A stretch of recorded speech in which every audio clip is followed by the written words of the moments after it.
Talvez, então, Tá na hora da apresentação, Valéria, você pode desligar a sua câmera, a gente vai desligar nossas também, aí fica a banda posso, talvez a minha... mais Uhum. liberada, né? Porque pesa, né? Eu não sei cadê meu cabo, eu estou usando Wi-Fi. Deveria ter, mas assim, a minha internet aqui é muito ruim, viu?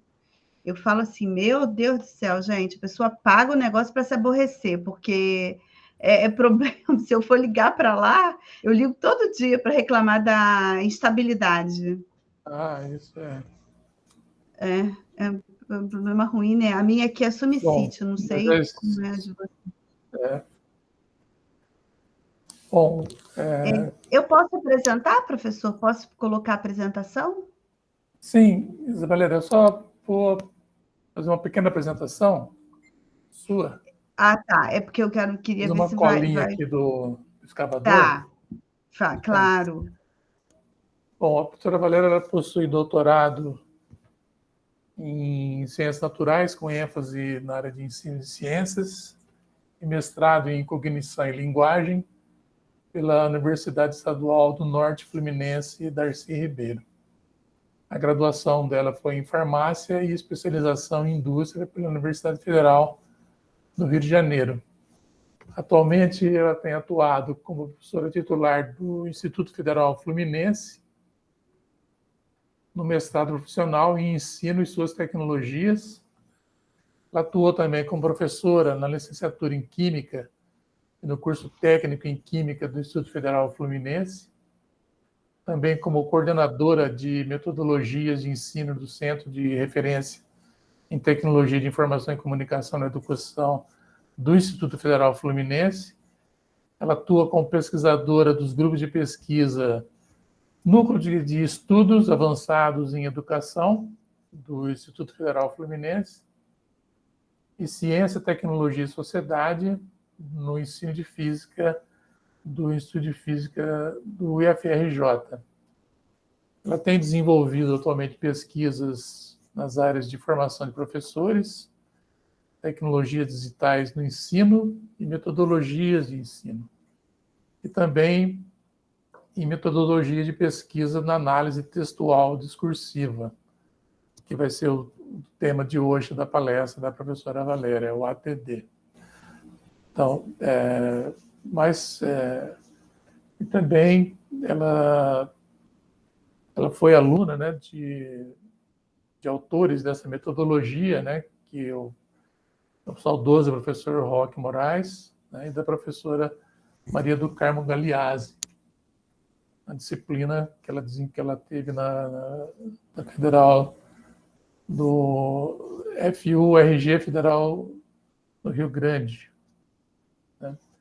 Então, professora Valéria, eu agradeço a sua disponibilidade em apresentar essa palestra aqui no grupo de ensino de Ciências e Tecnologia Educacional, e também dizer que também temos alguns alunos de uma disciplina aqui do curso de pós-graduação, que é o Talking Science. Está muito relacionado, né, com a sua fala de hoje. Então, sem mais delongas, professora, você está com a palavra e agradeço novamente. Obrigado. Boa tarde, pessoal. Então, de novo, né? Eu vou tentar compartilhar aqui Deixa eu ver aqui. Eu acho que para ir vídeo, como é que é, gente? Me ajuda aí no Meet, que já tem tempo que eu não uso, janela? Você pode apresentar a tela inteira. Tela inteira, tela cheia? Tá, show. Isso, melhor. Isso. Tá, porque tem um videozinho curtinho, faz tempo, a gente usa uma plataforma e fica familiarizado, aí passa a usar outra e esquece como que era aquela, desse jeito, né? Acho que tá aparecendo para vocês? Tá aparecendo a capa da live, professora, é isso mesmo? Isso, eu coloquei a capa, né, gente? Tão bonita essa arte, falei assim, vou colocar aqui como capa, né? a minha foto aí sem óculos, né? Ô, Valéria, quem faz essa arte aqui para nós é a Isabela Pereira Ferraz. Ela é que é responsável aqui no grupo por fazer Ai, a arte. ficou maravilhosa. Muito obrigada, Isabela. Gostei muito, compartilhei no Instagram. E para contar, né, para as pessoas, porque assim é uma grande honra, né, a gente ir falar sobre o que a gente aprendeu, sobre o que a gente vem estudando ao longo dos anos e vem aprendendo, né? Porque como o professor Aguinaldo falou, né, agradeço sobretudo a ele o convite, né? E eu já venho conversando bastante com o Odair. E assim, eu sou uma pessoa bem disponível, então, se alguém quiser, hoje ou depois, em algum momento, também conversar, estamos aqui. Mas, como o professor Aguinaldo falou, eu fui aluna do professor Roque, né? Na verdade, gente, eu fui a primeira aluna à distância do professor Roque. Vejam isso, né? Ele era uma pessoa bem à frente do tempo, né? E naquela época, em 2011, a gente usou o Yahoo Groups, né? E fui lá no Rio Grande, que é longe, longe, que vocês não imaginam.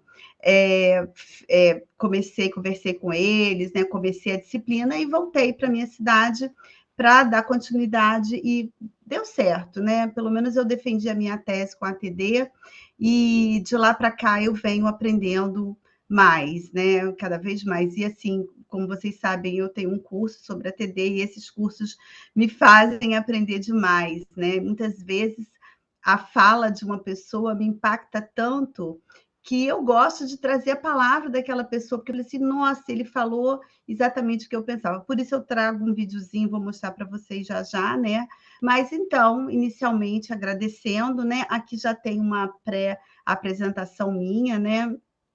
Na leitura lá do escavador, né, professor Aguinaldo?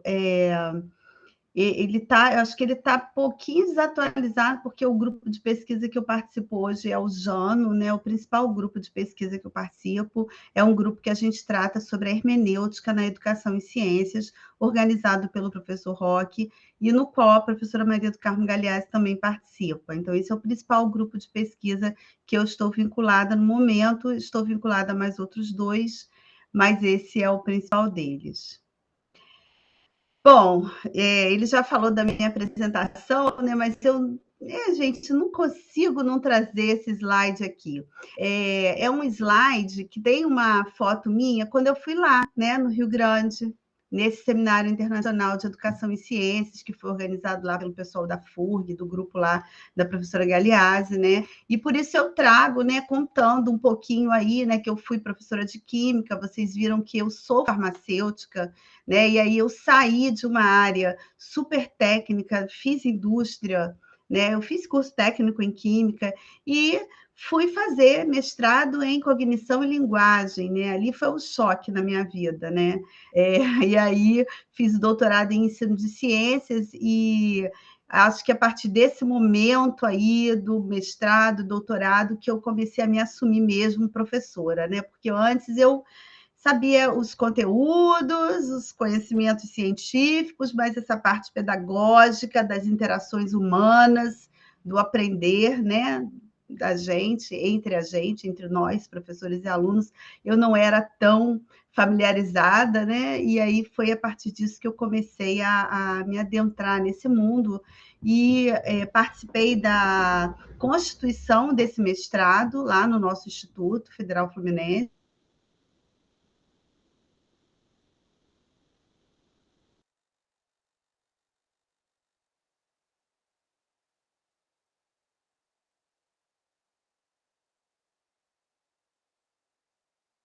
Minha conexão caiu. Minha conexão caiu, né, gente? Não, você deu uma travadinha só, Valéria. Tá bom. Pode continuar. Então, né, basicamente é isso. E hoje eu tenho esse curso online, né, sobre a TD, Teoria na Prática, que eu digo assim, veio mesmo para consolidar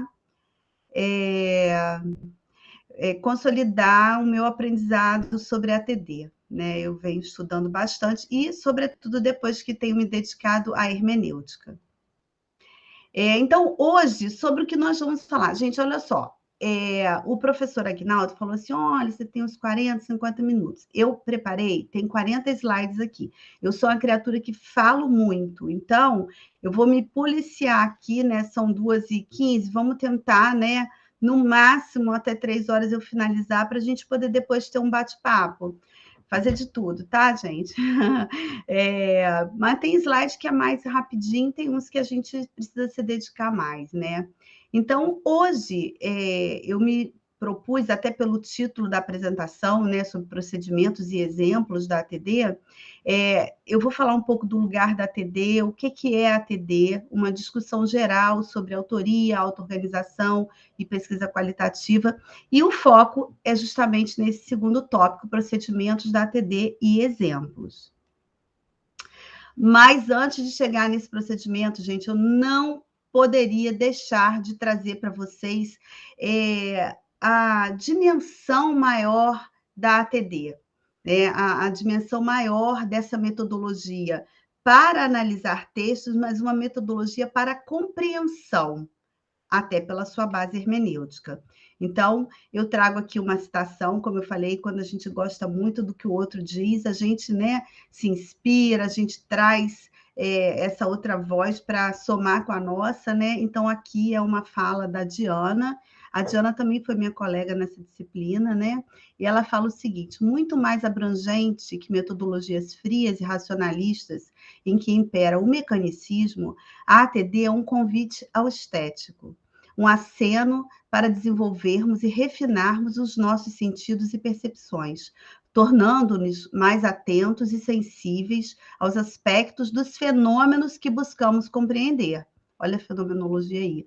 De modo a refletir melhor sobre o investigado, assim como sobre o próprio movimento de investigação, e eu ainda iria além, sobre o nosso próprio ser pesquisador. Né? Então, a fenomenologia e a hermenêutica aqui juntas, né? A compreensão do fenômeno. Então, a gente traz essa base teórica da ATD aqui. Esse é um videozinho rapidinho, gente. Peraí, deixa eu voltar e eu vou falar para vocês. Foi um pedacinho de uma live que o Leonardo, né, foi meu aluno e falou sobre essa questão da ATD e a compreensão de si. Ele trouxe como provocação, é bem curtinho, tá?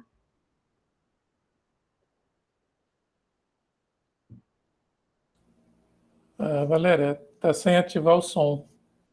Tá sem o som? Peraí, deixa eu ver como que eu vou fazer. Deixa eu arrumar aqui. Como que será que eu faria? Qual será o problema aqui?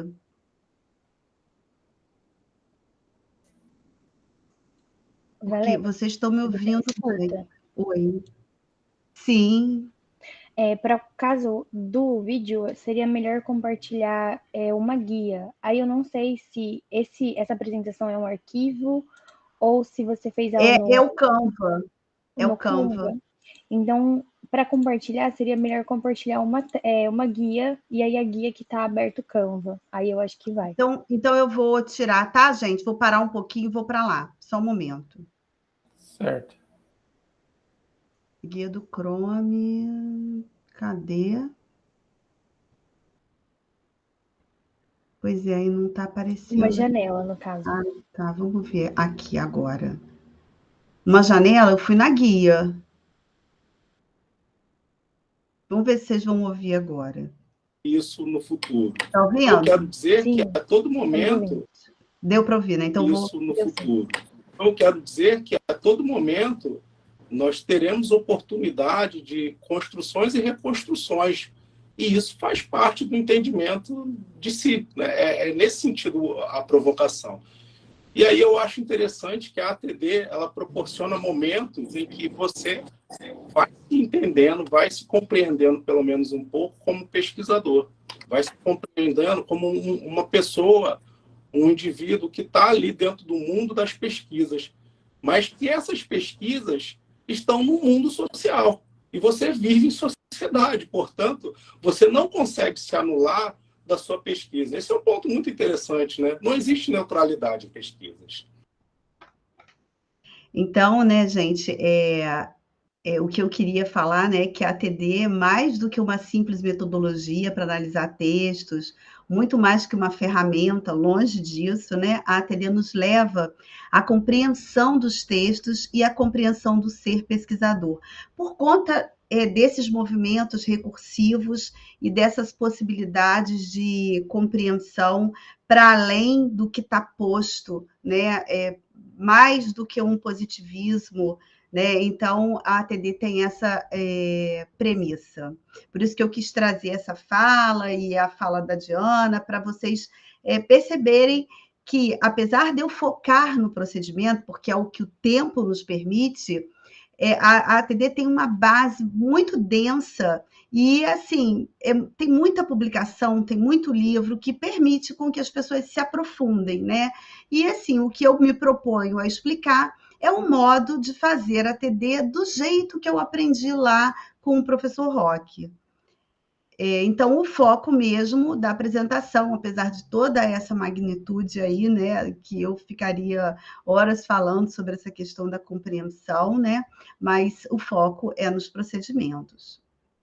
Antes, eu só queria ressaltar da importância do rigor metodológico em todo o percurso da pesquisa e a importância de situar a ATD no percurso da pesquisa. Então, a ATD é uma metodologia que traz rigor, critérios, né, e o lugar da ATD, né, que às vezes as pessoas confundem aqui, certamente a gente não tem muito esse problema, mas às vezes eu vejo assim, a minha metodologia é ATD. Na verdade, depois que você define o seu percurso metodológico e chega lá nos seus instrumentos de coleta de dados, sendo textos, você pode usar a ATD para analisar esses textos. É uma opção, né, tem que estar de acordo aí com sua questão, com o que você quer analisar, enfim. Então, a ATD ela é bem situada lá no final do seu percurso metodológico. Uma definição, né, breve aqui, que eu tirei lá do livro deles, né, uma metodologia de análise de informações de natureza qualitativa, né, tem a finalidade de produzir novas compreensões sobre fenômenos e discursos, e ela se insere entre os extremos da análise de conteúdo e análise de discurso, representando, diferentemente dessas duas, né, um movimento interpretativo de caráter hermenêutico. Então, esse caráter hermenêutico é que faz com que a gente entre nessa análise sem ou colocando nossas teorias em suspensão. A gente não vem com um olhar de fora, né? A gente mergulha nos dados e o nosso olhar fica ali de dentro daqueles dados textuais. Esse foi o artigo com o qual o professor Roque, por meio do qual, né, ele comunicou para a comunidade científica a ATD, né? Ele vinha já estudando, ele era uma referência em análise de conteúdo, e ele foi aprofundando as leituras em hermenêutica, né? E como a professora Maria do Carmo Galeazzi era orientanda dele, ela conta muito isso, né? Então, aquele movimento de produzir coisas novas sobre, a partir da análise de conteúdo, eles mesmos concluíram que estava bem diferente da análise de conteúdo. E aí ele apresenta, por meio desse artigo de 2003, né, eu não coloquei a data aqui, mas tem o link, né, foi o artigo que ele apresentou. Vejam que desde esse artigo já fica evidente um ponto primordial da ATD, que são as metáforas, né? Uma tempestade de luz, a compreensão possibilitada pela análise textual discursiva. Aqui está o professor Roque, né, e a professora, a prof. Galeazzi.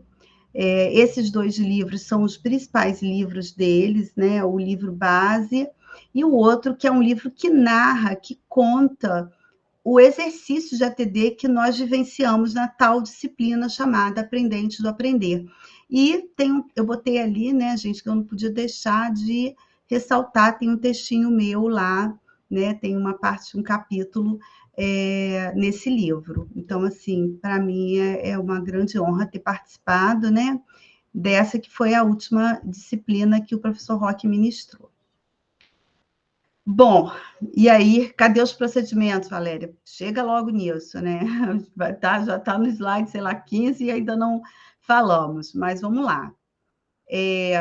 Basicamente, a ATD se estrutura em 3 grandes etapas, né? Que é a unitarização, a categorização e a comunicação. E aí eu vou falar um pouquinho de cada uma delas por meio de um exemplo que me é muito caro, que é o exemplo da minha tese, né? Que já está antiguinha, mas eu sou apegadíssima a ele, né? Então eu vou explicar para vocês o que é esse unitarizar o corpus, o que é a categorização e qual é esse momento, o que a gente faz na comunicação, né? Vejam que aqui eu falei de corpus, em outras metodologias tem o mesmo significado, né? São os seus textos, a sua coletânea, o seu conjunto de textos que serão analisados, né? E vejam que tem esses pontilhadinhos mostrando que isso não é um movimento linear, estanque, né? Fragmentado. Isso acontece, né, de forma cíclica, recursiva. E aí é que lá o Leonardo falou que nesses movimentos de ir e vir, analisar e reanalisar a sua escrita, de repente você percebe algo que você não tinha percebido anteriormente, né? Então, isso que é o bacana da ATD. São esses insights, né? Bom, a minha tese é de 2012, né? Foi quando eu finalizei meu doutorado. Vocês viram, né, que eu sou aposentada, então, assim, eu já tinha feito faculdade há muitos anos, mas a pessoa tem filhos, né? Eu tive 4 filhos. E aí, esperei meus filhos crescerem, né, para poder eu entrar em mestrado, doutorado, porque com 4 filhos não é nada fácil. E em 2012 foi que eu terminei o meu doutorado. E apesar de eu ter feito a faculdade no Rio, na UFRJ, eu já estava morando em Campos, então a possibilidade que eu tinha, né, com 4 filhos, era fazer lá na UENF, e assim, fui muito feliz em fazer nessa linha de pesquisa, né, em ensino de ciências, porque acho que consolidou a minha profissão, a minha postura enquanto professora. E o que eu buscava, né?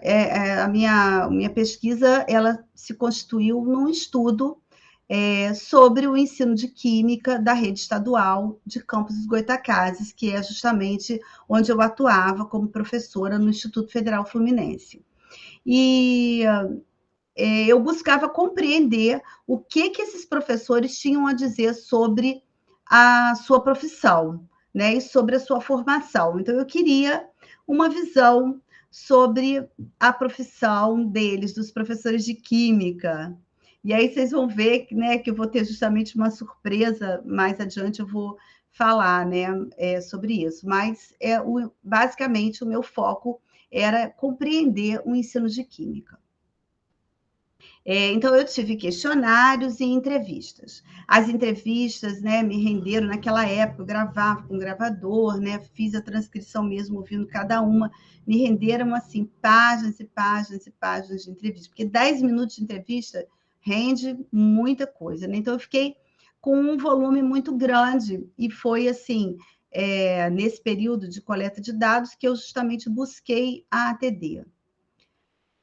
Bom, o primeiro passo, né, de posse daquelas minhas entrevistas transcritas, né, do questionário, as respostas dos questionários, as respostas abertas, né, nos quais eu tinha textos, o que eu fiz com aquilo ali, que era o que eu tinha feito lá naquele exercício de ATD na disciplina Aprendentes do Aprender, né?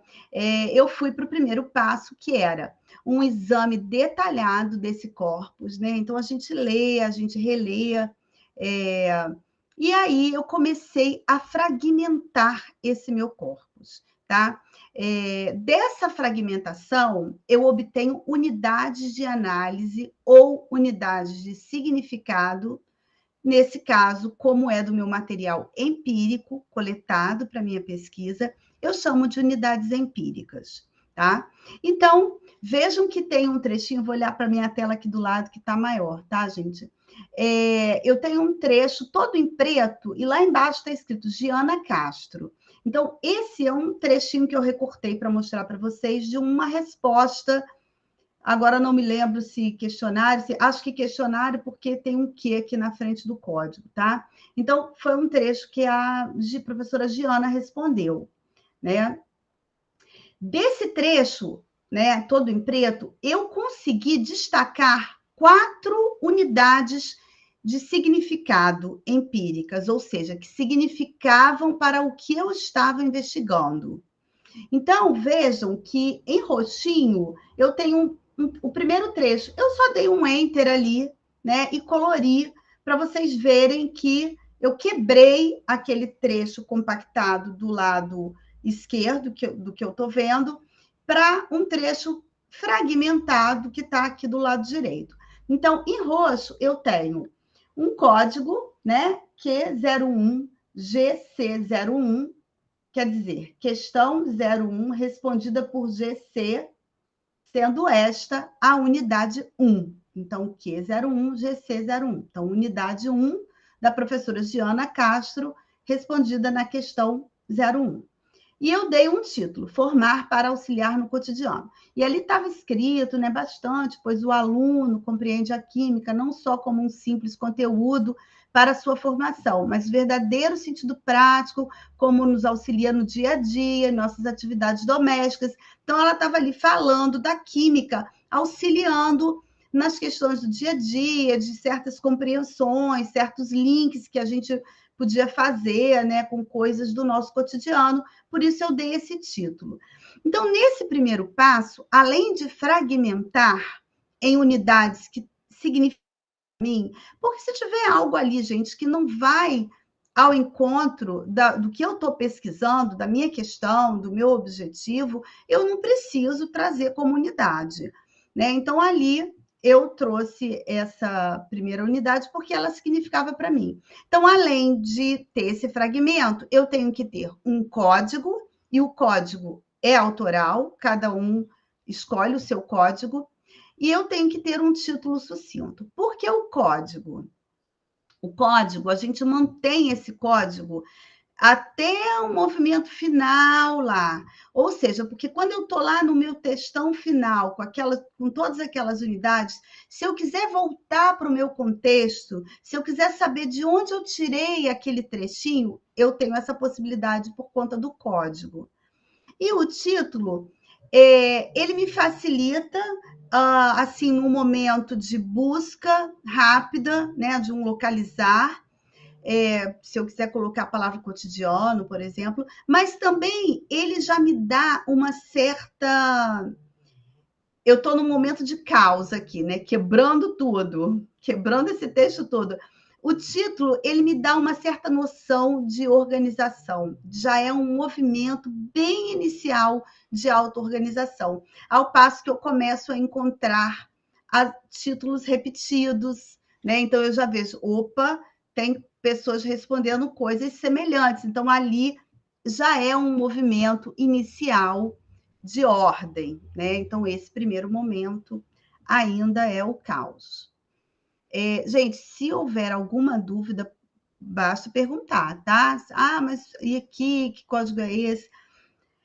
É só falar. Enfim, né? Então, eu coloquei em azul, em verde, em amarelo, as outras unidades que eu retirei somente desse trechinho aqui, dessa professora. Não me lembro ao certo, mas fiquei com mais de 400 unidades no final, né? Unidades empíricas. Um segundo passo eu tendo esse corpus já unitarizado, né? O corpus empírico ali, meu material empírico, eu vou em busca de um aporte teórico, ou mais de um, que possa me sustentar essas ideias retiradas ali das minhas entrevistas, dos meus questionários, né? Então, eu busco unidades teóricas, né? Então, o professor Roque falava assim, é um fichamento que a gente vai fazer, porque antigamente a gente fazia muito nas fichas, né? Mas, assim, nesse momento meu aqui, da minha tese, eu fiz um arquivo do Word, eu tenho até hoje o meu arquivo com os meus autores, né? Eu falo os meus autores, né? Esses autores, eu precisei buscar muitos novos, apesar de que eu já tinha muitos. Eu já tinha muitos, não, eu já tinha 2 principais que eu era apegada a eles, né?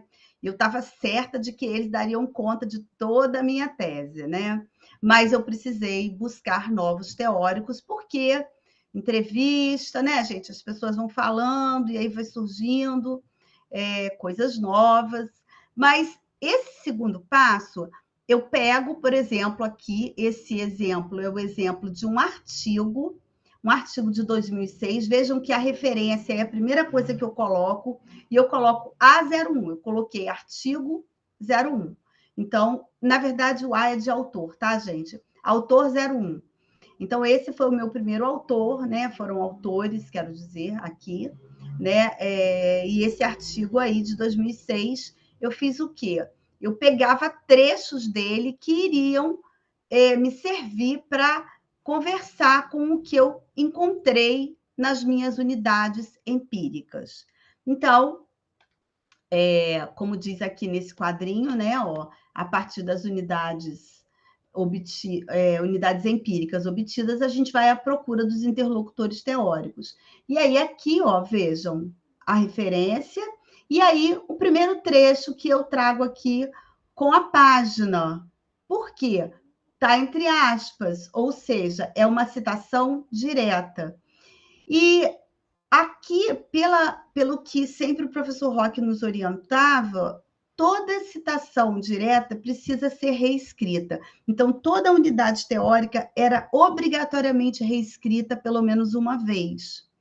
Ele dizia que ele chegava a reescrever 10 vezes uma unidade teórica, né? Mas aí, assim, eu reescrevia uma vez e suei para poder dar conta, né, dessas unidades. Esse motivo aí da reescrita, né, inclusive com uma codificação nova, né, apesar de manter o mesmo título, é porque a gente já vai com algo pronto para o nosso momento final, que é da escrita do metatexto, e a gente não pode estar só com citações diretas, não deve, né, estar com citações diretas todo o tempo, e também um aprofundamento da nossa compreensão acerca do que o autor nos traz.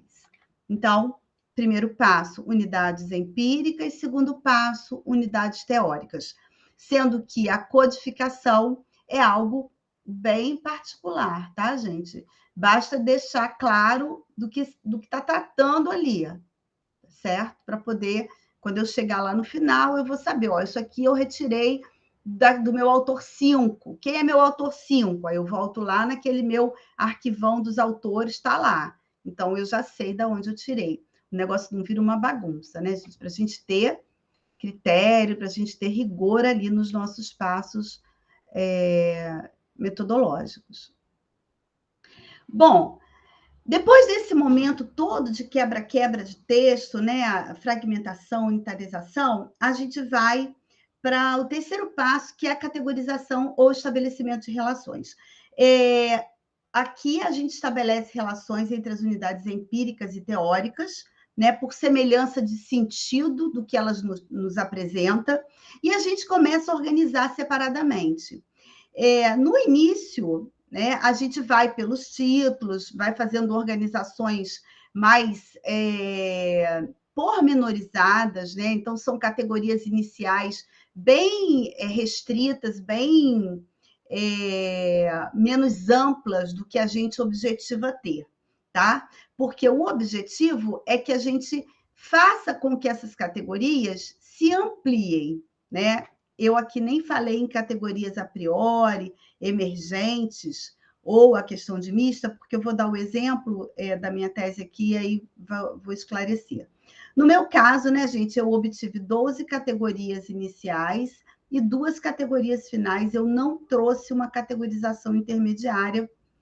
Isso não é algo obrigatório. É obrigatório que tenha inicial e final nesse movimento de ampliar categorias.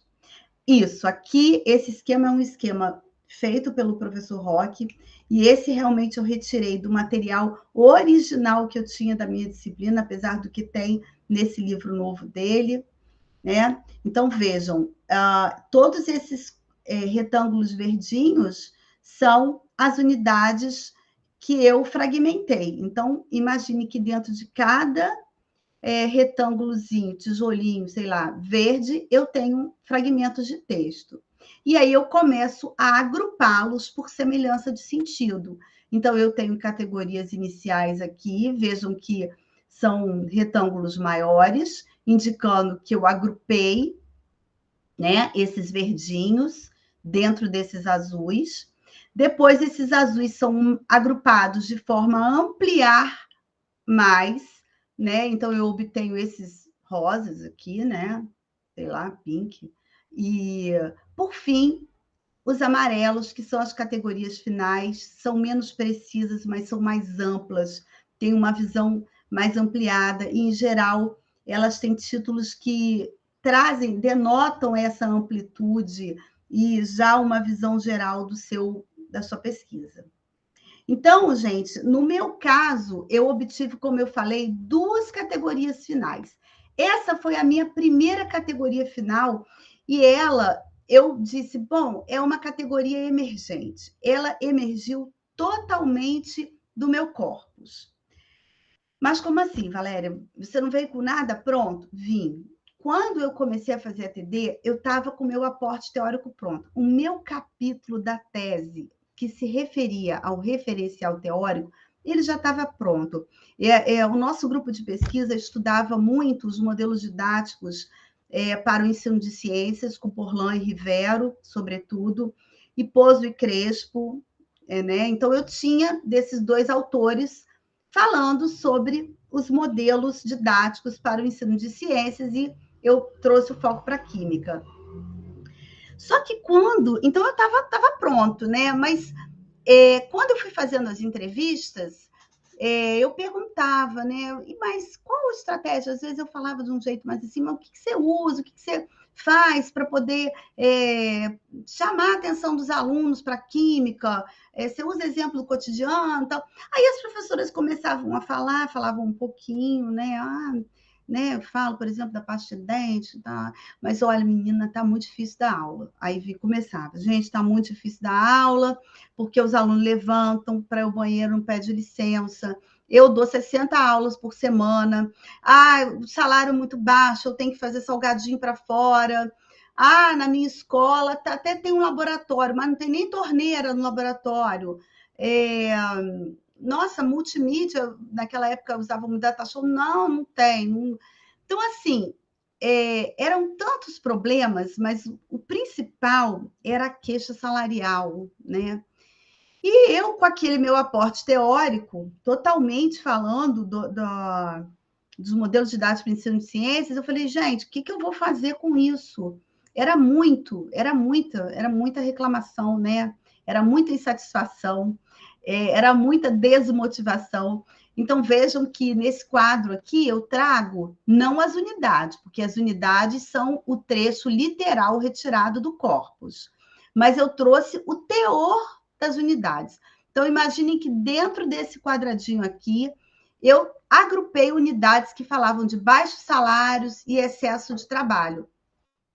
E eu tive que correr atrás de autores, né? Aí fui lá.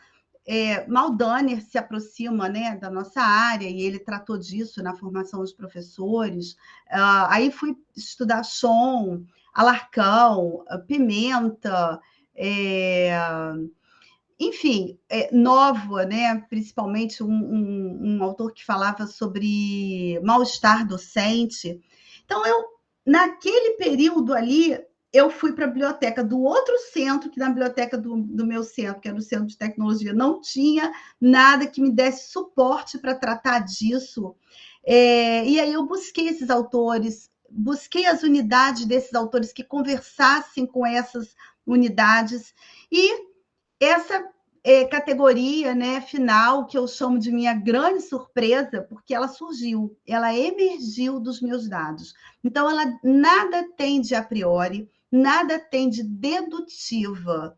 Ela é uma categoria que foi totalmente pelo método indutivo, a partir do meu corpus, e até pelo método intuitivo, porque eu tive certos insights e trouxe coisas diferentes, às vezes, do que estava no texto, mas que era o meu entendimento daquilo. Enfim, eu chamei a categoria de Os Professores de Química e Seus Problemas Extraclasse. Quem já me viu falar, sabe que eu falo assim, gente, esse título foi sofrido, porque a autoria de um título, eu não sou uma pessoa boa em título, né? E assim, a autoria, né?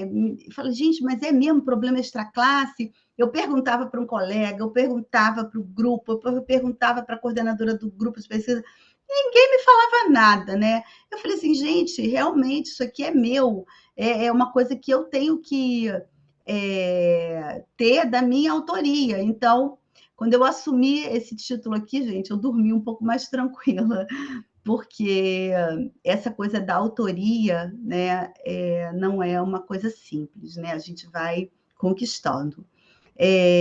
Então, essa foi uma categoria surpresa. Nossa, eu cheguei já na hora que eu falei que eu ia parar de falar e não cheguei nem no final, estou perdida.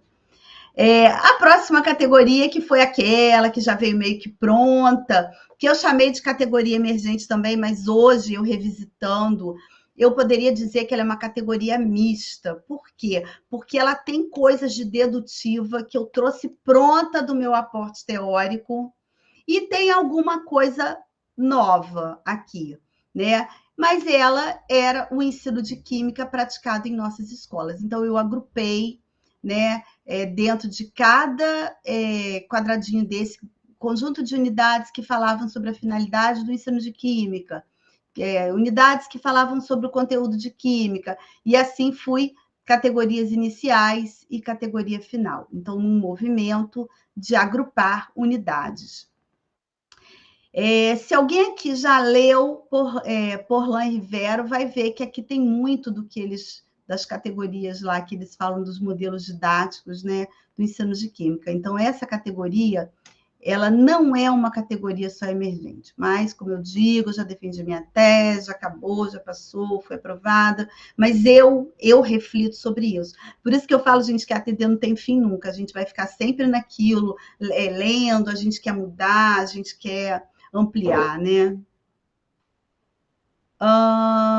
Por fim, o último passo. O último passo é um momento em que eu busco aquelas grandes categorias. Imaginem 2 caixas que eu tinha, cheia de fragmentos de textos. Então, naquela categoria lá dos problemas extraclasse dos professores, eu tinha fragmentos que falavam sobre diversos problemas que os professores tinham fora da sala de aula deles, né? Desde falta de estrutura da escola, falta de condições para dar aula, condições salariais, enfim. Aí todas aquelas unidades, mais as unidades dos autores, e mais eu, pesquisadora, e minhas interpretações, minhas reescritas, minhas ideias e, sobretudo, os meus argumentos, isso estava contido naquela caixa lá. E agora, no metatexto, é a hora de eu organizar isso na forma de um texto, que é chamado de metatexto, por quê? Porque é um texto que vai ser elaborado a partir de outros textos. Que outros textos? Unidades empíricas, unidades teóricas e as minhas ideias, os meus argumentos. Tá? Então, esse é o momento mais... É toda autoral, mas é um momento assim que a autoria sobressai aqui. Aqui é um exemplo, né, de um trecho lá da minha tese, né, um textão corrido, inclusive a primeira categoria, que foi a tal da minha surpresa, ela constitui a grande parte dos meus resultados, porque o metatexto, gente, ele é o resultado, ele é o seu resultado, né, ele constitui a sua comunicação da sua análise, né? Então, vejam aqui, eu estou mostrando, né, e aí eu mostro aqui em verdinho uma unidade empírica conversando com uma unidade teórica, e a gente faz uma amarração de tudo isso. Na verdade, eu elaboro um argumento meu, e esse argumento ele é sustentado por essas unidades, né? Então, um argumento que falasse lá sobre as questões de uso de laboratório, da importância, né, de teoria e prática, mas, sobretudo, que não precisamos de laboratórios sofisticados. Aí esse argumento pode ser sustentado pelo que vem aqui nessas unidades, tanto a empírica quanto a teórica. Elas vão corroborar o meu argumento, vão sustentar o meu argumento. E assim o metatexto vai sendo produzido. Bom, aqui eu vou falar de algumas considerações sobre o processo que eu vivenciei brevemente, para eu poder entrar pelo menos em um exemplo, para vocês verem um ou dois, desses tantos exemplos que eu tenho vivenciado no curso.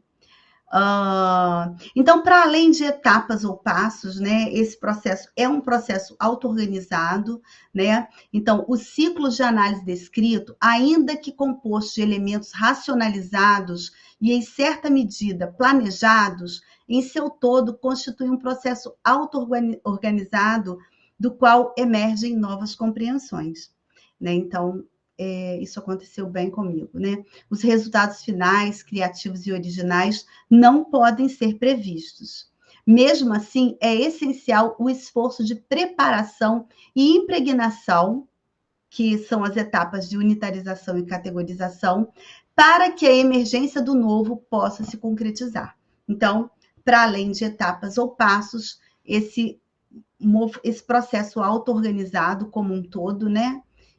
Constituído sobretudo por essa possibilidade de idas e vindas.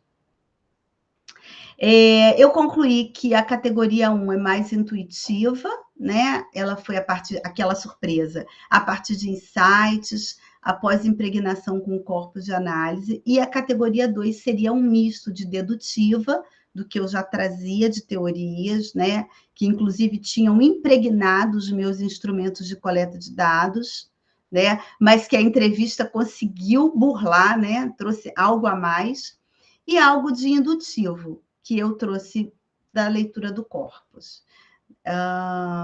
E, por fim, então, adotar a ATD vai além de se apropriar de uma metodologia de análise para produzir resultados de pesquisa. Constitui um movimento de desafios e transformações do pesquisador.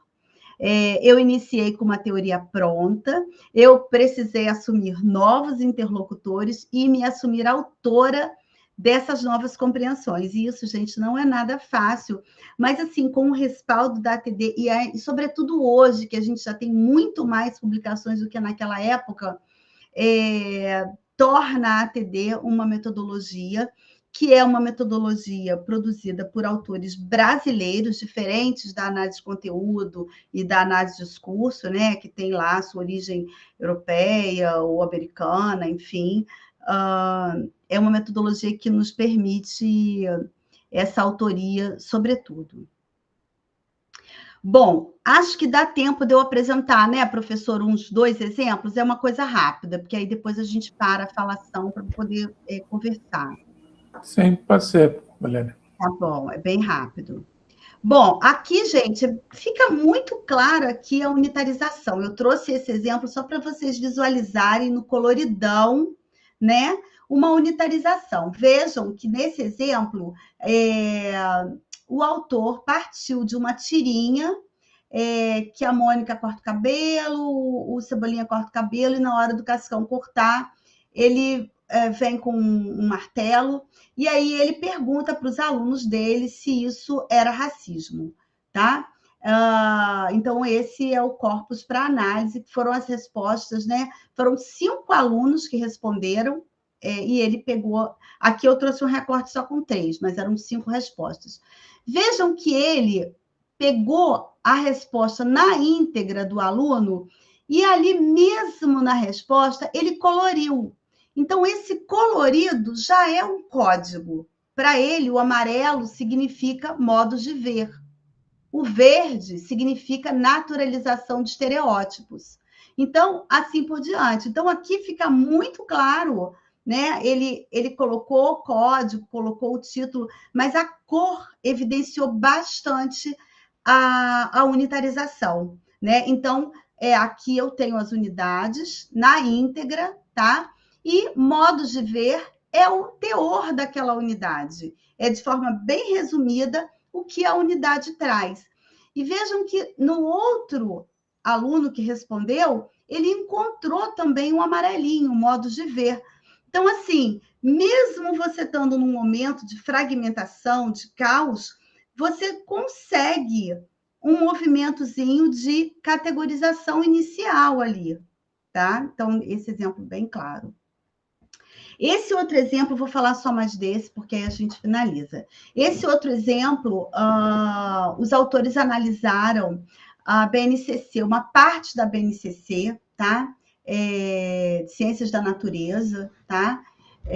E aí ele não trouxe as unidades, porque obviamente não caberia aqui, mas ele trouxe o código das unidades, e ele tem lá para ele as unidades, tá? Então, aqui os códigos, tá? E ele começou a categorizar. Vejam que é um quadro que mostra... Esse quadro traz todo o processo da ATD desses autores.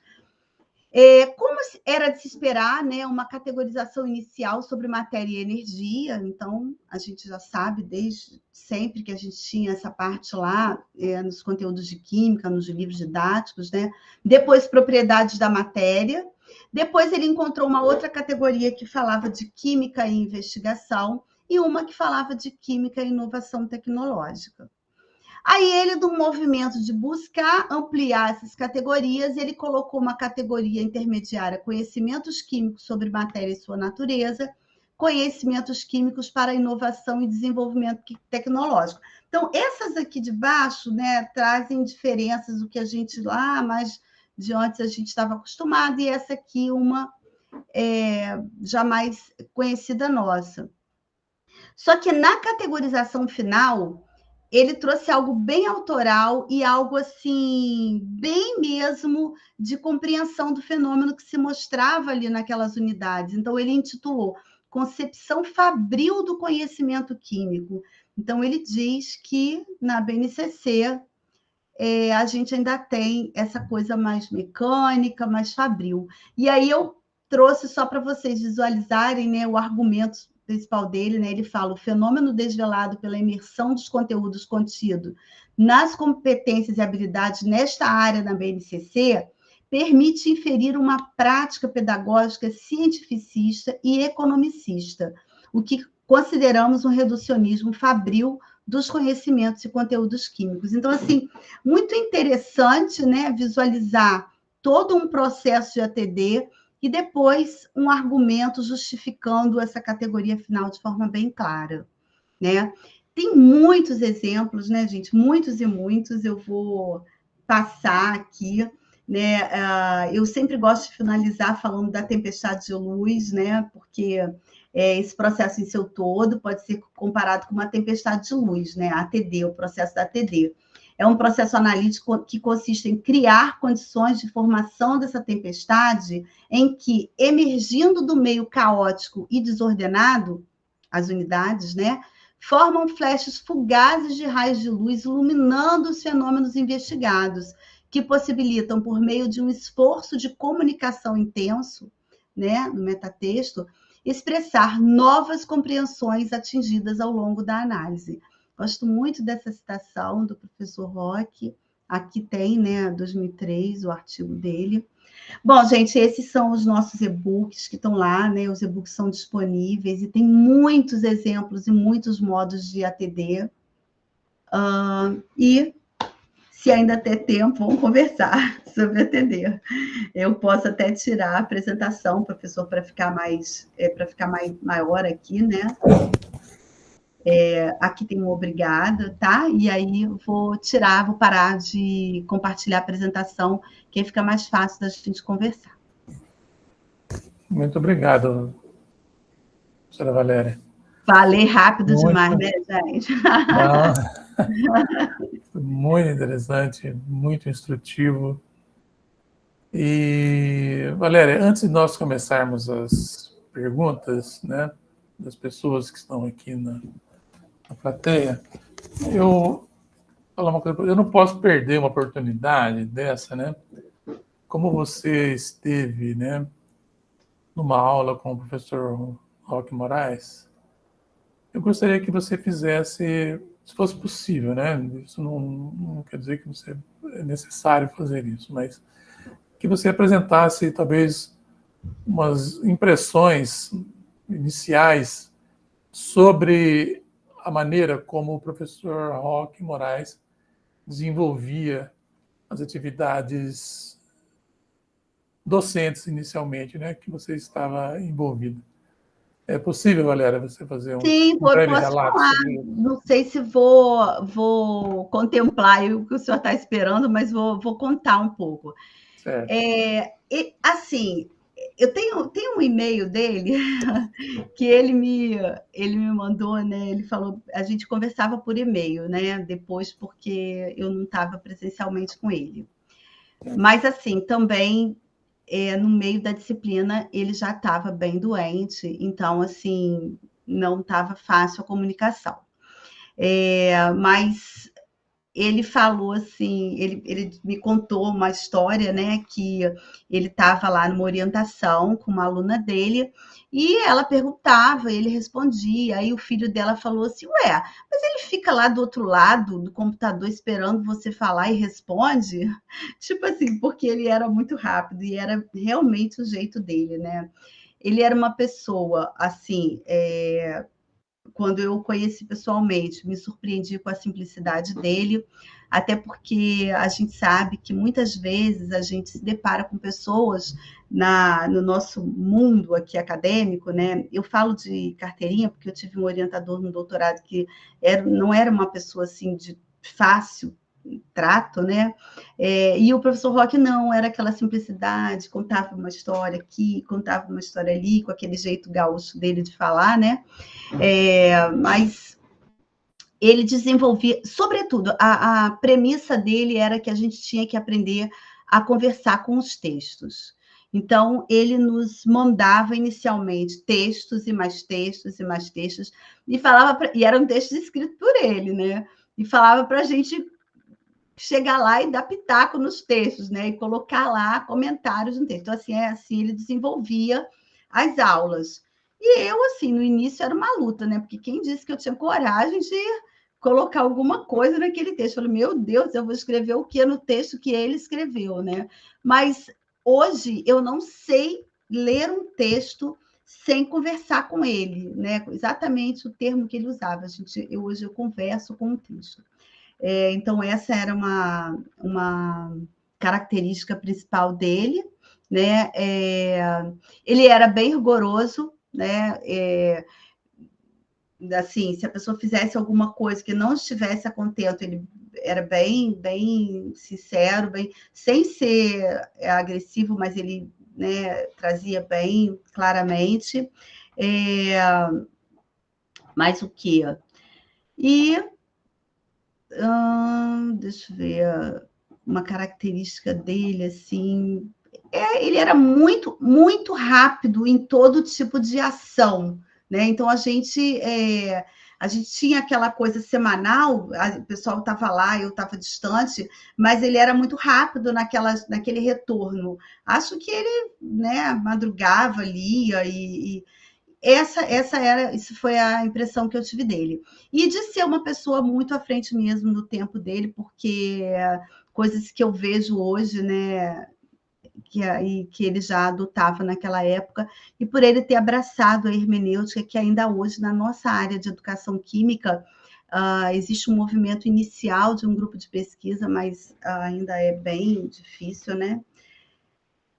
Não sei se eu falei, mas era isso. Basicamente, o contato que eu tive com ele. Troquei alguns e-mails com ele, né?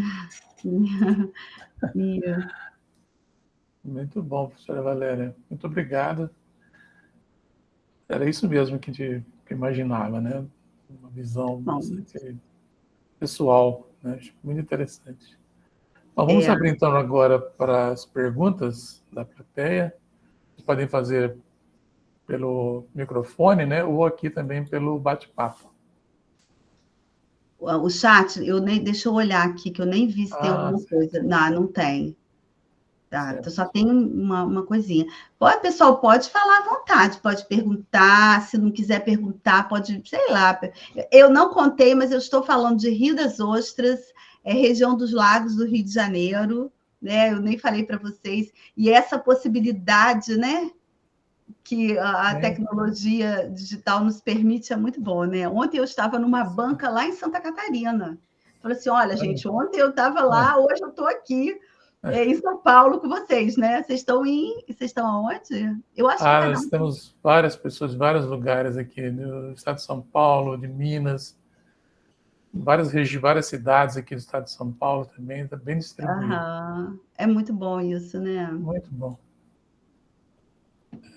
Isabela, de Bauru, por exemplo.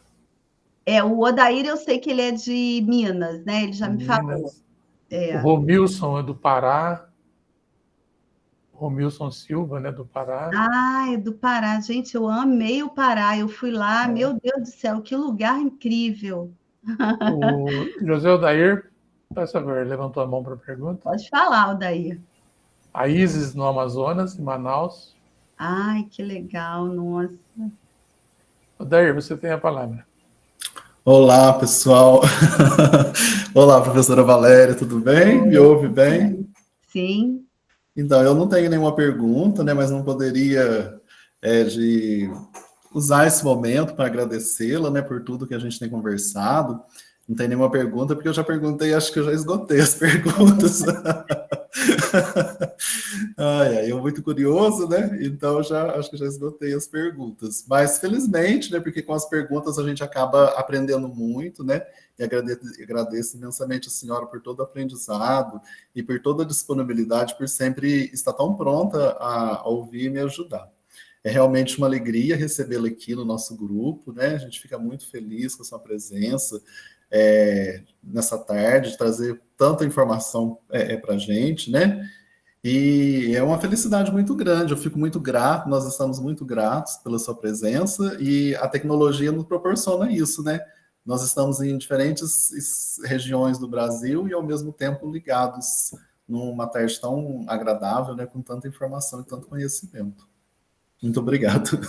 Eu que agradeço. Bom, Poliana, quer saber?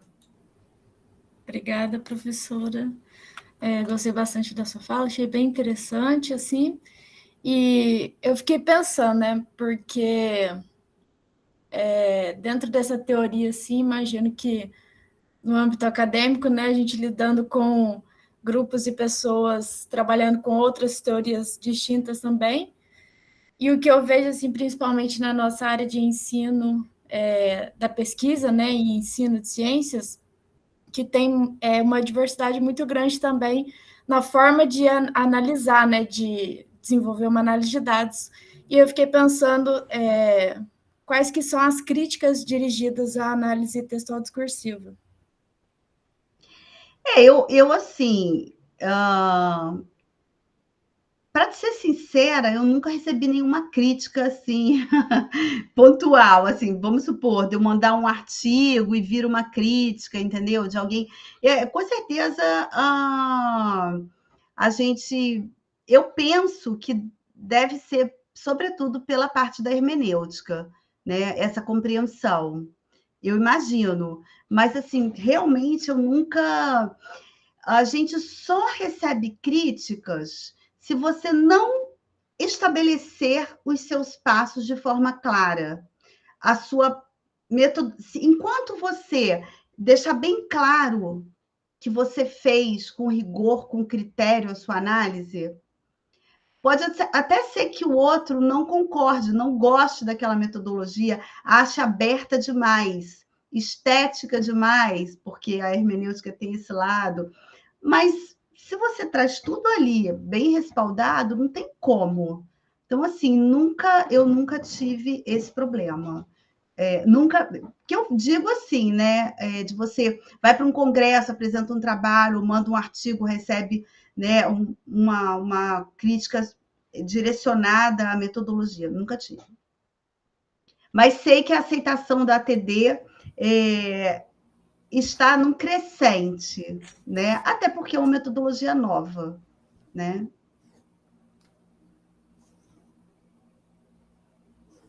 Muito obrigada, professora. Temos uma pergunta do Breno, de Abaetetuba, do Pará. Ele diz: boa tarde a todos, obrigado pela explanação, professora Valéria. Informações muito pertinentes. Uma pergunta sobre o metatexto. Eu tenho que desenvolver os argumentos, entre parênteses, do texto, a partir de uma discussão geral sobre as categorias finais, ou é necessário abordar as categorias iniciais também, especificando cada uma? Então, Breno, assim, uma orientação que a gente tem, isso se você for pegar o livrinho da ATD, ou mesmo, acredito que nesse artigo da Tempestade de Luz, o professor Roque já nos indicava que era bem legal a gente escrever um parágrafo que fosse sobre cada categoria inicial. E aí, no momento que você agrupa aquelas categorias iniciais, até numa final, você tem aqueles parágrafos todos ali, que você pode fazer um parágrafo maior para comunicar o que vem na sua categoria ampla, na sua categoria final. Então, aqueles parágrafos iniciais seriam como que algo para explicar o que vem ali. Porque uma coisa que eu aprendi foi com ele mesmo, né, com o professor Roque, ele sempre falava assim, o professor Aguinaldo perguntou, eu lembrei disso agora, ele sempre falava assim, olha, gente, a introdução tem que contar o que vem depois, e a conclusão tem que contar o que veio antes. Ele falava isso, eu achava muito interessante, que foi uma coisa assim. Então, e ele falava que, por exemplo, você vai começar um metatexto, é como se tivesse que ter um parágrafo, tem que ter um parágrafo inicial que a gente chama de uma síntese descritiva do que vem naquele metatexto, do que veio naquela categoria, né? Então, são essas, seria uma integração desses mini parágrafozinhos sobre cada categoria inicial, e aí você faz todo um link, porque, obviamente, elas vão estar linkadas uma com a outra. É isso. Muito bem. Ah, Cíntia do Pará, agora que eu vi. A Cíntia eu conheço já. Ah, você está lendo aqui então, né? Eu consegui ler, porque eu abri, tá. eu não tinha aberto, mas eu vi. Ah, Tá. Então, Cíntia, ela perguntou sobre o uso de software, né, na unitarização e categorização. O próprio Robson, né, que hoje eu compreendo como sendo assim uma das pessoas que mais trabalhou com a ATD depois da professora Maria do Carmo Galeazzi lá porque ele foi orientando dela e ele foi a pessoa que mais trouxe Gadamer, né, a hermenêutica filosófica gadameriana para a ATD, que foi uma inovação já da professora Maria do Carmo Galeazzi, porque o professor Roque usava a hermenêutica, mas não a hermenêutica gadameriana. E isso é uma inovação. O próprio Robson, ele utilizou o Atlas TI na tese dele, né? Ele unitarizou e categorizou todo o livro da análise textual discursiva e analisou como se fosse até uma meta-análise, né? Ele analisou, por meio de uma ATD, todo o texto inicial da ATD. Então, eles são super favoráveis quando a gente tem muito volume de texto, né? Eu tenho até um artigo bem interessante, eu tenho um drive com artigos só sobre software e ATD, e o Atlas é aquele que mais se aproxima por ter uma base fenomenológica, tá? O Atlas TI. Apesar de ser um software caro, né? O gratuito é o Iramutec, eu não consigo muito visualizar junto da ATD, talvez seja possível, mas eu não sei. Mas eles são favoráveis, sim, com certeza. Uma coisa que a Poliana perguntou, agora que eu estou lembrando, que, na verdade, Poliana, antes, né, acho que quando eu estava no doutorado, né, naquela época, a pesquisa qualitativa recebia ainda muitas críticas. Não digo nem só a ATD, digo a qualitativa. A ATD ainda vai além, né, com toda essa hermenêutica dela. Mas a pesquisa qualitativa, a gente recebia crítica.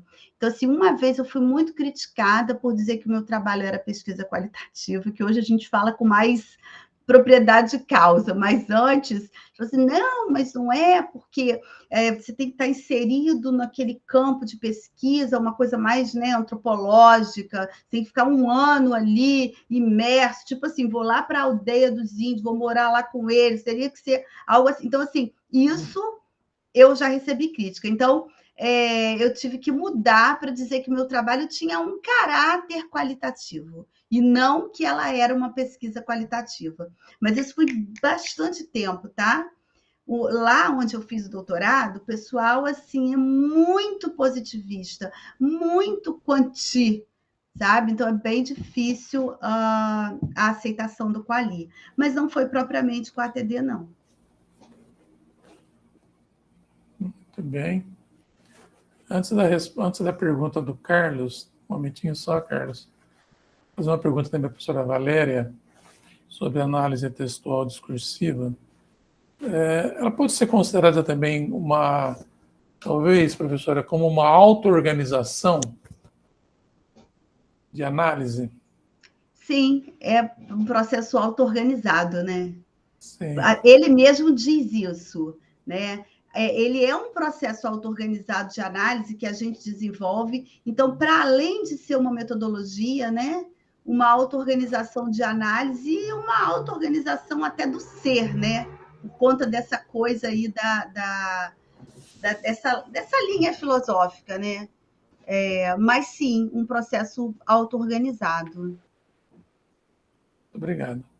O Carlos Sérgio tem a palavra. Boa tarde. Professora Valéria, obrigado pela ótima apresentação, primeiramente, né? Queria tirar uma dúvida, porque eu não trabalho mais atualmente, mas eu já trabalhei com análise de conteúdo da Bardam. E aí eu lembro que tem toda essa parte também, né? Esse momento de categorias que ela fala. Embora acho que ela não trate de unidades, essas coisas. Queria saber, no seu ponto de vista, quais que seriam as principais diferenças nesse momento de categorização, por exemplo, entre análise de conteúdo e análise textual discursiva, ou até identificando talvez limitações, no caso da AC, né? Então, como eu falei para vocês, o professor Roque, ele era uma referência em análise de conteúdo da Bardam, né, aqui no Brasil. Então, ele tem até artigo publicado, né? Ixi, bem antigo, né? E aí, entendo que ele viu uma limitação nessa questão da interpretação, tá? Ele fala em algum momento isso no texto dele, eu gosto muito desse jeito de falar, que a análise textual discursiva permite uma interpretação não tão agarrada no texto, uma interpretação mais autoral, que a análise de conteúdo, a gente não vê muito isso. A gente vê aquela coisa assim, a unidade, porque lá tem unidade sim, tá? Só que na análise de conteúdo, a gente unitariza e a gente tem a frequência que as unidades aparecem. Então, essa frequência, ela importa. Enquanto na análise textual discursiva, não. De repente, você encontrou 10 unidades falando de um assunto e uma única falando de outro, elas importam igualmente. Se elas significam para seu fenômeno, para a sua questão de pesquisa, elas importam igualmente. E na análise de conteúdo, por ela ter ainda, por ela ser mais antiga, né? Ela sofreu mais influência do quanti, ela tem esse lado da frequência. E ela não tem essa coisa da categorização ampliando, ela é uma categorização única, não tem categorização inicial, tá? Né? Intermediária e final, é só uma categorização única.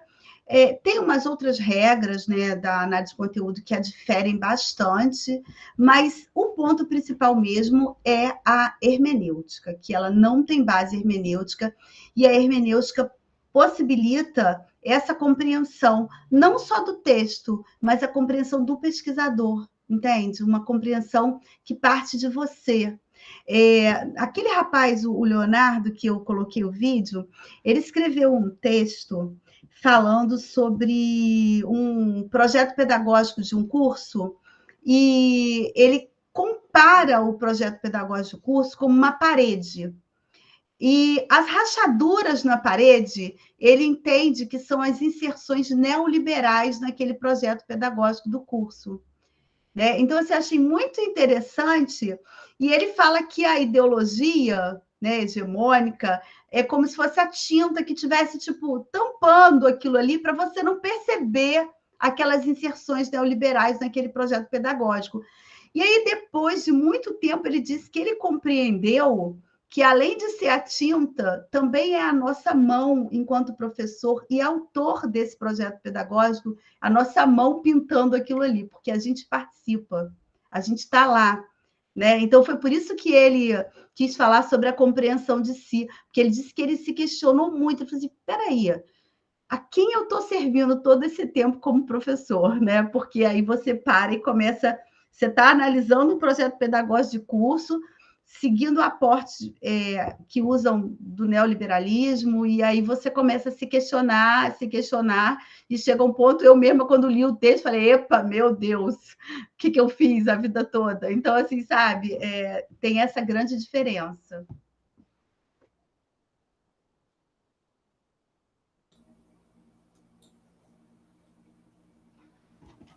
Muito bem. Mais perguntas para a professora Valéria?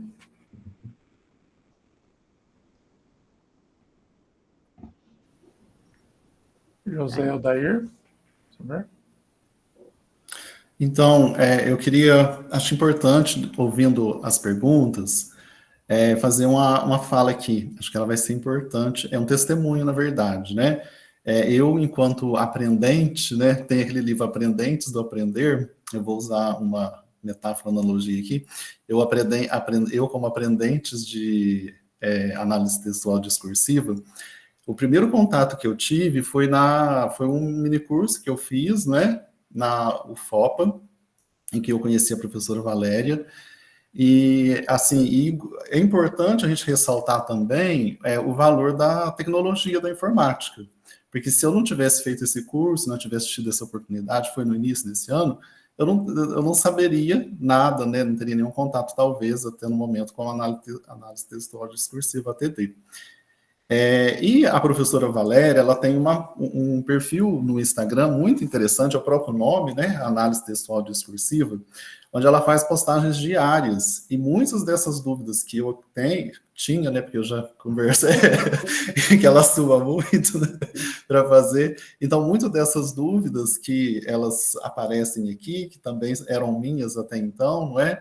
Elas são respondidas ao longo do tempo e ao longo dos dias pela professora Valéria, com inúmeros exemplos muito bem construídos.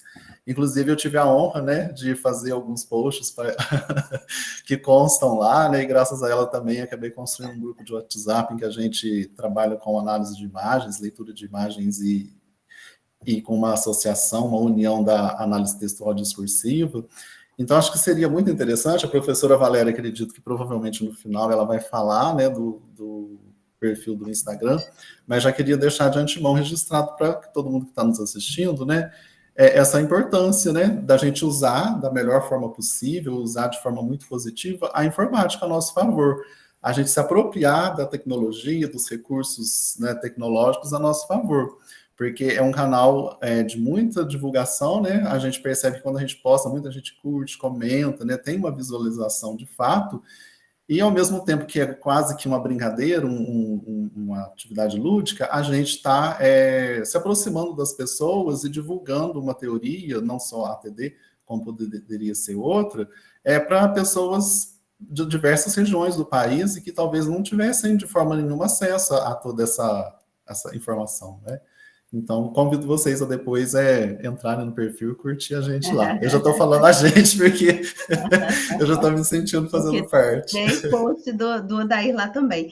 Essa questão, né, do curso foi interessante, porque eu me aposentei, sabe, professor? E vai fazer 5 anos que eu me aposentei. E aí, com essa coisa da pandemia, eu sempre fui convidada, antes, né, quando eu dava aula, tanto que eu falo que tinha uma apostilinha, que 10 anos a minha apostilinha, porque antes a gente falava apostila, né? Que eu construí uma apostila para ensinar esse passo a passo da ATD para o pessoal. Primeiro os colegas mesmo lá do meu grupo, depois outros grupos que pediam. E aí eu fui participando assim de grupos, e aí surgiu a ideia de montar um curso online, e aí foi assim um curso que realmente teve uma repercussão muito grande, e a gente começou depois do curso com o Instagram, porque assim, eu não tinha nem muita familiaridade com o Instagram.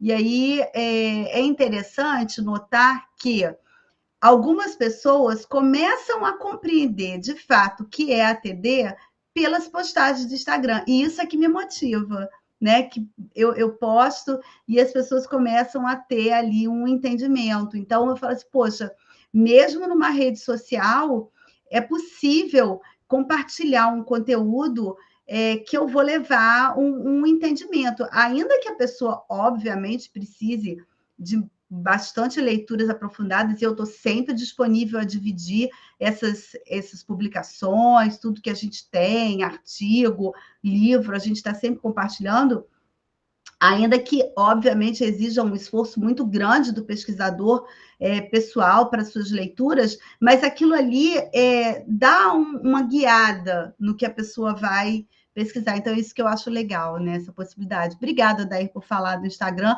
Eu não ia falar, não, porque é uma coisa assim que não... só de participar e contar aqui da minha experiência, já acho muito legal, e mesmo que tenham pessoas que certamente não usarão a ATD, mas elas passam a conhecer, porque é importante você saber, olha, eu vou usar tal metodologia, existem outras, e eu não vou usar essas outras por isso, né? Mas é bom a gente conhecer quais existem, né? Então, eu acho isso bem legal. Eu já trabalhei com a análise de discurso e com a análise de conteúdo, mas, assim, me apaixonei mesmo foi pela ATD. Tem mais perguntas, pessoal? Pode perguntar, pode falar à vontade ainda. Eu acho que a gente tem um tempinho, né, professor, ainda. Eu falei tão rápido. Não. Podem ficar à vontade a fazer perguntas, professora Valéria. Mas também, assim, o Odair tem o meu contato, o professor Aguinaldo tem, então quem quiser depois tirar alguma dúvida, pode ficar à vontade para entrar em contato comigo, tá? Valéria, eu vou falar uma coisa que parece que é muito óbvia, né? Mas é difícil falar o óbvio, né? De vez em quando, né? É verdade. Mas uma pergunta, dentro da análise textual discursiva, né? Para você desenvolver a contento essa metodologia, né? Quais seriam, assim, eu não digo conselhos, né? Mas o que é necessário, né? Para você desenvolver uma boa análise textual discursiva? Então, eu penso que a primeira coisa você tem que ter em mente que a sua busca ali é pela compreensão de um fenômeno. Então, a sua questão de pesquisa tem que estar alinhada com isso, né? Seus objetivos, e você tem que estar aberto ao novo, né? Porque, como eu contei lá da minha tese, se eu fosse uma pessoa que eu tivesse fechada naquele aporte teórico, se eu usasse uma análise de conteúdo, por exemplo, eu teria que ter descartado aquelas tantas falas das professoras sobre o baixo salário, por exemplo, porque não estava contemplado no que eu estava desde o início pensando em pesquisar. Então, esse é um ponto principal. A pessoa tem que ter uma abertura. Tem que ser uma pessoa muito organizada, porque esse processo exige muita organização, né? Então, essa coisa de fazer unitarizar, eu, assim, sugiro fortemente o uso de softwares, porque eles ajudam muito, né? Então, lá no Instagram tem um link de um vídeo no YouTube de uma colega, Michele, que fez um tutorial de como usar o Max QDA. Ficou, assim, ótimo, facilita muito, né? E o Atlas, ele é bem semelhante. Então, assim, é legal usar um software, né, para para quem não tem muito. Mas, assim, quem tem facilidade, por exemplo, com Excel, usa Excel, mas tem que ter organização, tá? Tem que ter isso. Um grande senso de organização, para não se perder naquele monte de unidade, códigos, né? E tem que ler muito, estudar muito, muito. Eu tive um professor que falava assim, gente, leiam um artigo por dia. Como é que a gente dá conta disso, né? Mas, assim, por quê? Porque a gente lendo, a gente se inspira muito, né? Se inspira, às vezes, num título, se inspira, às vezes, no jeito que o outro fez, montou, elaborou um capítulo. Então, assim, precisa ler muito. E aí, se a pessoa vai usar ATD, leiam muitos trabalhos com ATD, que a gente hoje tem muito. E não pode ter medo da autoria. Tem que se jogar mesmo, né? Se assumir. Eu ontem fui de uma banca, acho que eu até compartilhei o print do sumário do rapaz com o Odair, porque eu achei tão lindo. E o orientador, talvez o senhor até conheça, o professor Walter Basso, do CTS, né? Ele mesmo no final falou, eu achei tão lindo o sumário dele, eu falei, nossa, eu também. Porque assim, foi um sumário tão autoral, sabe? Um sumário que, tipo, não tem introdução, não tem, né, metodologia, não tem nada disso. O sumário ele te dava indícios ali do que você ia encontrar ali, mas com outros termos. Então, a ATD, ela tem isso, né? Eu acho que são esses os principais. E também, se for usar e tiver dúvida, pode vir tirar dúvida comigo, porque estamos aí para compartilhar ideias. Muito bom, professora. Não sei se poderia, talvez, disponibilizar aqui o link, ou você, o Odair, do Instagram, para as pessoas, Do né, que estão Instagram? aqui. A gente já... Você consegue, Odair, compartilhar? Eu não estou nem com ele aberto aqui, eu não tenho ele aberto no computador. Consigo sim, só um minutinho. Já vou Tá colocar. bom, Odair. Porque eu não tenho ele aberto no computador. Aí, para mandar o link, eu não... O nome é análise textual discursiva, mas é bom o link mesmo. Quem quiser seguir lá, gente, o Odair sabe que eu sou aquela pessoa que sempre respondo, né, Odair? Eu estou sempre... E eu gosto de conversar. Assim, é tão legal o que esse curso já me proporcionou, né? Conhecer gente do Pará, da Amazonas. Tem até uma aluna aí, né, na Amazonas. Tem uma menina que é agora eu não vou lembrar o nome do lugar, mas é lá na Tríplice Fronteira, lá no final da Amazônia, e ela me mandou fotos de como ela ia trabalhar de barco. E eu falei assim, gente, como que nós temos realidades nesse país tão diferentes, né? E esse curso tem me proporcionado isso. Temos aqui a Isis Raquel, né, que é lá de Manaus, do Amazonas. Tá. Essa moça, a Vandresa, ela não é, ela é de... O Romilson também, que é do Pará. Né? Tá. Romilson, Pará, eu fui lá, eu amei. Eu fui na UEPA, eu fui dar um curso na UEPA. Sim. Na Universidade Estadual do Pará. E ano que vem teremos o ANEC lá, né? Espero estar lá. Sim. Bom, pessoal, aqui está o Instagram, né? Acho que todos já conseguiram acessar o Instagram. Sim. Muito bom. Mais alguma pergunta, professora Valéria? Bom, o Carlos falou mais uma pergunta, olha. Tá aqui. Lá no chat. Isso, ele está perguntando como que é o uso da ATD em revisões da literatura.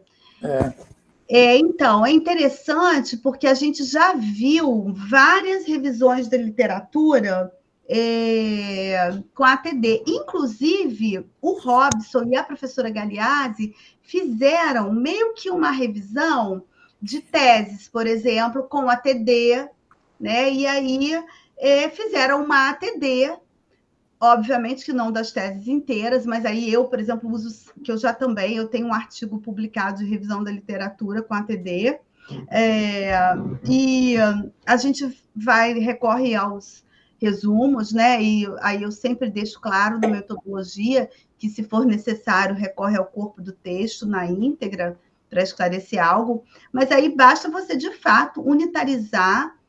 Se você escolher resumos, por exemplo, de artigos, aí você tem 20 artigos.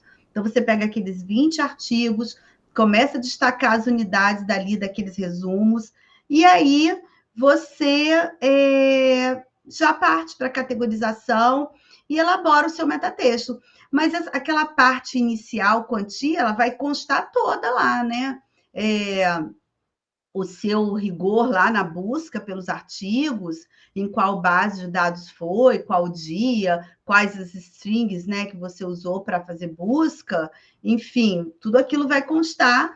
Só que na hora de analisar, ao invés de só você trazer aquela discussão, né, fulano disseram isso, né, na revisão normal você traz um ATD dos resumos, fica bem. Eu acho que o Odair, né, na verdade, fez uma revisão, né, Odair? Está fazendo aí, está em vias, né, de elaboração. Sim, professor, a gente está finalizando o artigo para enviar, né? E eu acho que quando a gente tiver ele já publicado, porque talvez a gente fazer uma apresentação antes da publicação não seja muito interessante. Mas assim que ele for publicado, acho que a gente pode retomar com a reunião aqui no Meet e fazer a apresentação dele. Acho que seria uma ótima oportunidade de como a gente mostrar o uso da TD para fazer uma revisão de literatura, né? Sim, sim. Lá no meu Instagram, tá, gente? Tem a página inicial, aí tem lá uns artigos, porque tem, como fala, Linktree, né? Eu que aprendi a fazer isso, coloquei lá. E aí coloquei uns links lá, e tem o link de um artigo publicado com revisão da literatura. Vocês podem dar uma olhadinha lá, mas tem muitos já, tá, gente, com a TD. Tá bom, Carlos? Muito bom.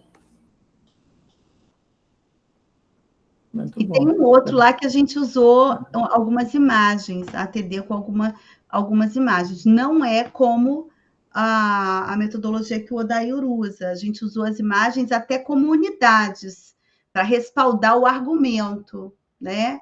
A imagem respaldava o nosso argumento.